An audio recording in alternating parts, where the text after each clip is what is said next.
Doctor Ajit Kumar Singh Kushwaha ji,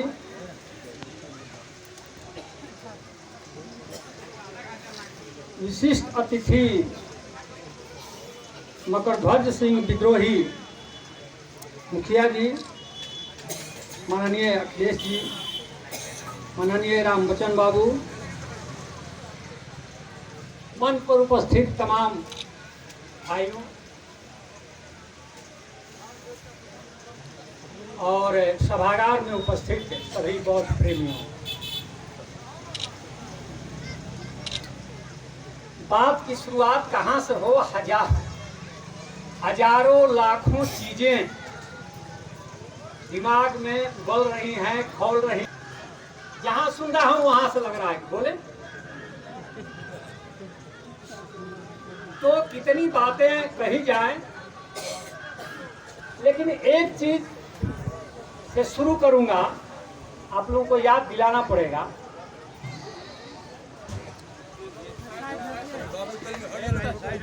कि भारत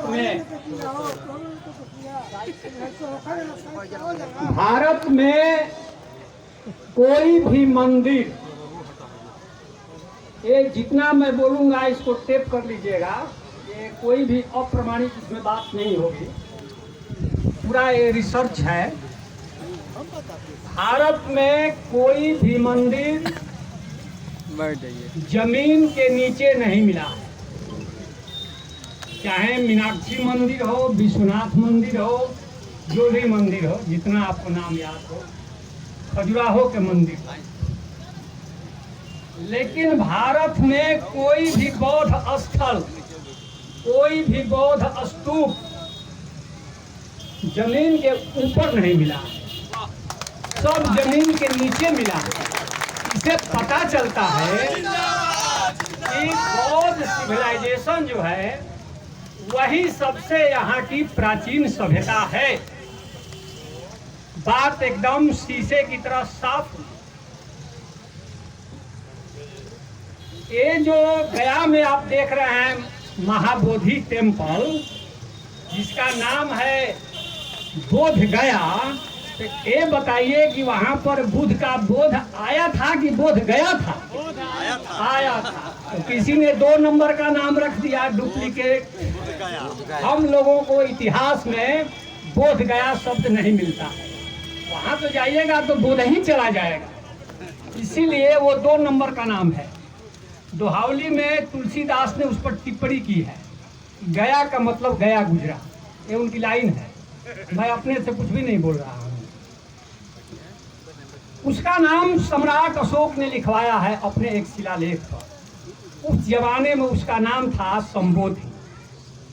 जानते हैं जो महाबोधि टेम्पल आप गया में देख रहे हैं वो मिट्टी से ढका हुआ था, कुछ नहीं था। वो तो बाद में खुदाई हुई तो पता चला कि यहाँ तो सम्राट अशोक के जमाने का बनाया हुआ, यहाँ बुद्ध को ज्ञान मिला था, वो टेम्पल है। वो तो इधर पता चला, वो तो सब ढका हुआ था। अशोक के जमाने की चीजें धरती के 17 फीट नीचे चली गई हैं। हम एक दिन रात को इधर महाबोधि टेम्पल में गए थे। भाई फिर से जाकर के ध्यान से देखिएगा, इतिहासकारों ने चाहे जो भी व्याख्या की हो ताजमहल के बारे में, एक बार जाकर फिर से देखिए महाबोधि टेम्पल का जो सौंदर्य है और जो बनावट है वो ताजमहल से काफी आगे है। इस पर किसी इतिहासकार का ध्यान नहीं गया। सिविलाइजेशन, आपको यहाँ से एक उदाहरण लीजिए। मैं मलियाबाग होकर आ रहा था, तो जब मैं बहुत पहले मलियाबाग आता था तो हम लोग डर से दिन में भी नहीं जाते थे, इतना सूना साना था। वहाँ बहुत बड़ा आम का बागीचा था। उसी बागीचा में हम लोगों की माँ रोक देती थी कि बेटा मलियाबाग में मत जाओ, भूत है वहाँ। भूत कुछ है नहीं, ये बुढ़े ही हैं जिसको ये लोग भूत कहते हैं। इसीलिए लोग बोलते हैं ना कि पीपल में भूत बसता है। पीपल के नीचे ही बुद्ध को ज्ञान मिला था। तो मलिया बाग में बहुत बड़ा बगीचा था, तो हम लोग दोपहर में नहीं जाते थे, क्योंकि एक भी आदमी, एक भी गांव नहीं था वहां। गांव था कंवई। कंवई नाम इसलिए पड़ा कि काव नदी के किनारे है, तो उस नदी के नाम के आधार पर उस गांव का नाम है कंवई। काव नदी के किनारे कंवई। तो थोड़ी दूर पर कंवई से मलिया बाग था, माली का बगीचा था, मलिया बाग कहा जाता था, उसका नाम था। आज हम देखे कि कंवई बच्चा हो गया है और मलिया बाग टाउन हो गया। मेरे देखते देखते एक नया शहर उग गया आपके पड़ोस में, जहां हम लोग दिन में जाते भी नहीं थे डर से। और वो गांव जो उसकी माँ है वो वही अब मर गई, कंवई। आरा जब जाते थे, विधायक जी जानते हैं, मीटिंग में सिंडिकेट का मैं मेंबर था, तो वहां स्टेशन पर लिखा रहता था ARRAH, आरा। ये सब मेरी ही लाइन है, मेरी सब रिसर्च है। देखिए यहाँ तक बच्चे जान रहे हैं, लेकिन इंडिया में मैंने ही सभी पहली बार कहा है। तो आरा का देखिए सिविलाइजेशन किस तरह से खत्म होता है, आपको आसपास के उदाहरण से बता दे रहा हूं। तो आरा का नाम क्या था असली, आप लोगों को नहीं पता है, लेकिन मुझको पता है। लोग कहते हैं कि अरण्य देवी थी, उसी के नाम पर आरा है, तो ये 2 नंबर का लोग बताते हैं आपको। 1 नंबर का मैं बता रहा हूं। वहां पर 6 मील की दूरी पर मसार है, मसार। वहीं से एक मूर्ति पर शिलालेख मिला है हम लोगों को, 13वीं सदी की। उसी पर लिखा हुआ है उस शहर का पुराना नाम, वो लिखा है आराम नगर। आराम का मतलब होता है बौद्ध विहार। आरा में बहुत बड़ा बौद्ध विहार था, तो उसको उस जमाने में लोग आराम नगर कहते थे, बिहार का नगर, बौद्ध मठ का नगर आरा। आराम नगर ही छोटा होकर के आरा हो गया है। जैसे बरयात्री, तो हम लोग उसको शॉर्ट में कर करके बाराती कर दिए हैं। आदित्यवार, सूर्य का दिन, आदित्य कहा जाता है सूर्य को। छठ में वो सूर्य की पूजा होती है ना, हाली हाली उगना आदित्यवार, तो आदित्य माने सूर्य। रविवार, अंग्रेजी में सन कहा जाता है सूर्य को, तो अंग्रेजी में संडे, उसको हम लोग रविवार कहते हैं। तो एक उसका नाम है आदित्यवार, आदित्य माने सूर्य, रविवार, तो उसको घसेट करके हम लोगों ने आदित्यवार को अतवार कर लिया है। उसी तरह आराम नगर को शॉर्ट कर करके हम लोगों ने आरा कर लिया है। आज से करीब 1600 साल पहले एक चीन का यात्री जिसका नाम था फाहियान, वो आया था आरा में। आरा का उसने वर्णन किया है अपनी किताब में। उस डायरी की भूमिका मैंने ही लिखी है। तो फाहियान को जाना था गाजीपुर से वैशाली। तो ये जो आपका ये गांव है, इसे थोड़ी आगे वो से गुजरा फाहियान और आरा गया। तो लिखा, जब मसाढ़ गया तो लिखा कि यहाँ से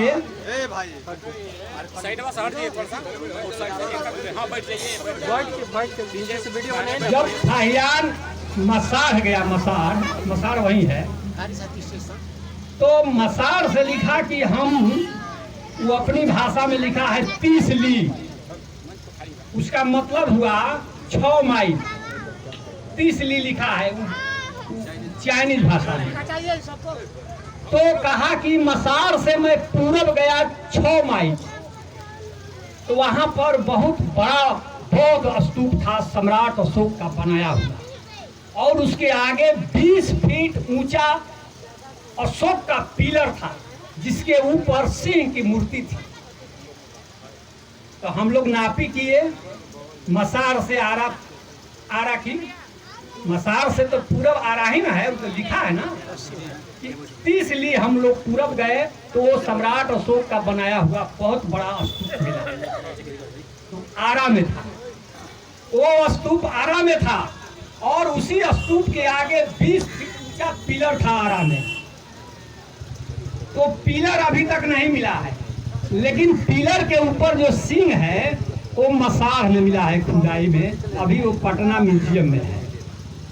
लेकिन वो पिलर कहाँ है वो हमको पता है, वो पिलर अभी आरा में ही है, उसकी भी पूजा अभी हो रही है, वो है। तो उसका नाम था आराम नगर, हो गया आरा, अरण्य देवी से जोड़ दिया। तो जब अंग्रेज आए तो पूछे कि भाई इस शहर का क्या नाम है, तो भोजपुरी जानता, भोजपुरी में बतौली कि आरा है। तो अंग्रेज समझा कि इस शहर का नाम आरा है, तो इसलिए वो अंग्रेजी में लिखा ARRAH आरा लिख दिया। सासाराम के बारे में, सासाराम के बारे में भी इसका पुराना नाम है सहसराम। ये आप अबुल फजल की किताब पढ़िएगा फारसी में, उसमें है सहसराम। मतलब कि सासाराम में एक ऐसा आराम था, बौद्ध विहार, जिसमें 1000 बौद्ध भिक्षु रहते थे। और अशोक का राजपथ उसी रास्ते से जाता है, जिसको किसी ने कहा कि शेर शाह ने उसका रिपेयर कराया था, अंग्रेजों ने उसका पक्कीकरण करा करके नाम दिया जीटी रोड। जीटी रोड नाम शेर शाह का दिया हुआ नहीं है, लेकिन मूल सड़क जो है वो सम्राट अशोक के जमाने से पहले का भी है, उसका कुछ पार्ट वो बनाया था, चूंकि बुद्ध उसी रास्ते से गुजरे थे। सम्राट अशोक तो मामूली व्यक्ति नहीं थे ना, उनका जो एरिया था शासन करने का वो 52 लाख वर्ग किलोमीटर था। अभी तक इंडिया का कोई भी राजा इतने बड़े इलाके में शासन नहीं कर सका है, 52 लाख वर्ग किलोमीटर। लोग कहते हैं कि सिकंदर विश्व विजेता था, इतिहासकारों ने उछाल दिया। सिकंदर जानते हैं दुनिया की कितने % जमीन जीती थी? 5% केवल। 5% जमीन जीत कर केवल दुनिया का अगर सिकंदर विश्व विजेता हो सकता है, तो पूरा एशिया का बौद्धीकरण करने वाला व्यक्ति बुद्ध क्यों नहीं विश्व गुरु हो सकते हैं? हम तो कहते हैं कि राम ने रावण को मारा, कृष्ण ने कंस को मारा, लेकिन बुद्ध ने अंगुलीमाल को मारा नहीं, सुधार दिया। यही बौद्ध धर्म की विशेषता है। ये धर्म क्या है? ये धर्म का अनुवाद रिलीजन नहीं होगा। आज से 2,25,000 साल पहले सम्राट अशोक ने धर्म का अनुवाद करवाया है ग्रीक भाषा।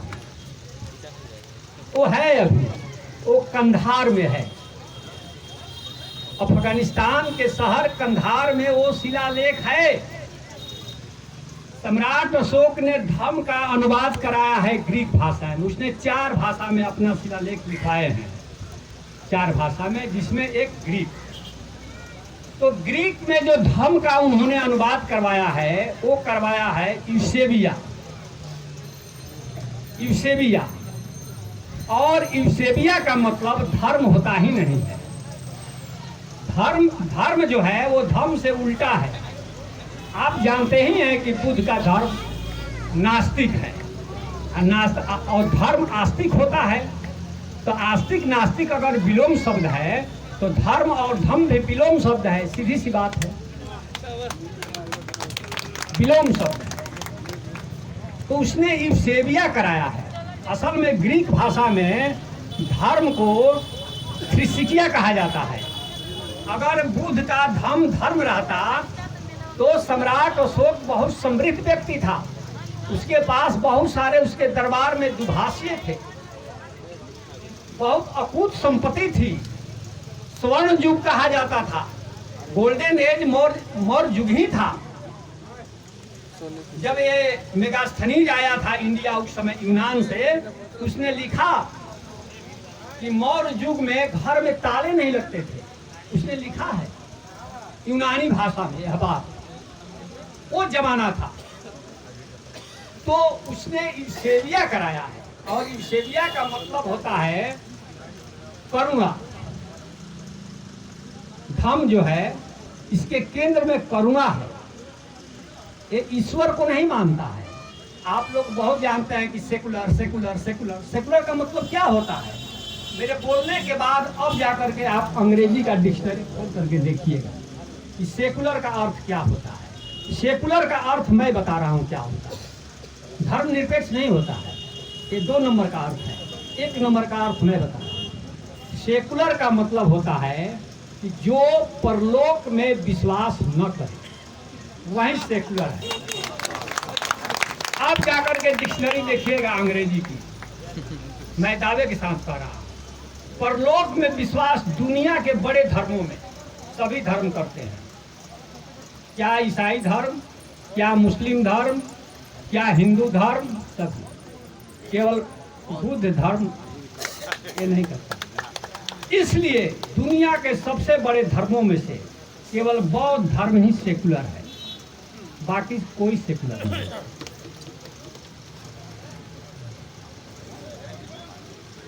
तो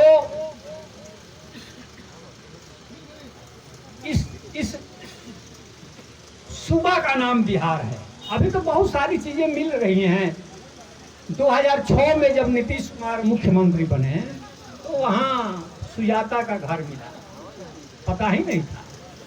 जो सुजाता खीर खिलाई थी, लोग कहता है कि सर आप ही बहुत मिथक बोलते हैं, पेड़ के नीचे ज्ञान मिलेगा। तो हम कहे कि न्यूटन को सेब के नीचे ज्ञान मिल गया तो मानते हो, आप उसको मिल गया, हम बोल रहे हैं तो नहीं मानोगे, मानो इसको भी। हम कहते हैं कि बुद्धों की परंपरा रही है सिंधु घाटी सभ्यता से लेकर के अब तक। अब तो सिंधु घाटी सभ्यता पर बोलने का अवसर नहीं है, लेकिन बुद्धों की परंपरा रही है।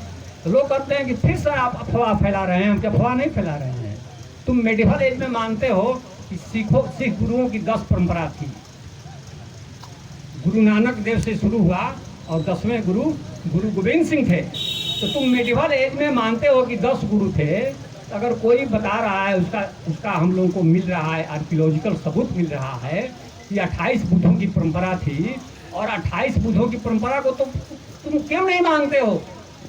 जब सिख गुरुओं के 10 गुरु को मानते हो तो इसको भी मानो, और जब 28 बुद्ध की परंपरा को मानोगे तो तुम कहाँ जाओगे। एक बुद्ध का कार्यकाल अगर 50 साल जोड़ोगे तो सिंधु घाटी सभ्यता में चले जाओगे। बुद्ध तो 6ठी शताब्दी ईसा पूर्व में हुए, और उसके हम लोगों को तमाम पीछे के बुद्धों के नाम मिलते हैं, आर्कियोलॉजी मिलता है उसका। भरौत के स्तूप पर, सांची के स्तूप पर, महाबोधि टेम्पल में। तो सुजाता जो थी, तो सुजाता का भी जो स्तूप था उस समय उसका नाम था सेनानी ग्राम। जिस समय बुद्ध थे, जिस गांव में सुजाता रहती थी, जिसने बुद्ध को खीर खिलाई थी। अभी आप जाइएगा ना तो सुजाता के गांव का नाम बकरौर है, बकरौर। तो हाँ, बस महाबोधि टेम्पल के ठीक सामने निरंजना नदी को पार होइए तो सुजाता का ग्राम है। अब वहाँ बिहार सरकार ने लिख दिया है सुजाता ग्राम। तो उसका जो घर था, उसका जो स्तूप था, सब मिट्टी के नीचे दफन था। ज्यादा दिन नहीं हुआ, इधर नीतीश कुमार मुख्यमंत्री बने तो वो खुदाई हुआ और सुजाता का गांव मिल गया। असल में वो भी पता नहीं चलता, वहां से अभिलेख मिल गया जिस पर लिखा हुआ था कि सुजाता का गांव यही है। तब हम लोगों को पता चला कि सुजाता का गांव यही है। फेनसांग ने अपनी डायरी में लिखा है कि सुजाता जात की ग्वालिन थी। माने जाति प्रथा नहीं थी, मगर जो पेशा था, बहुत लोग दूध का कार्य करते थे, उस अर्थ में इसने लिखा है। बहुत लोग जो जाति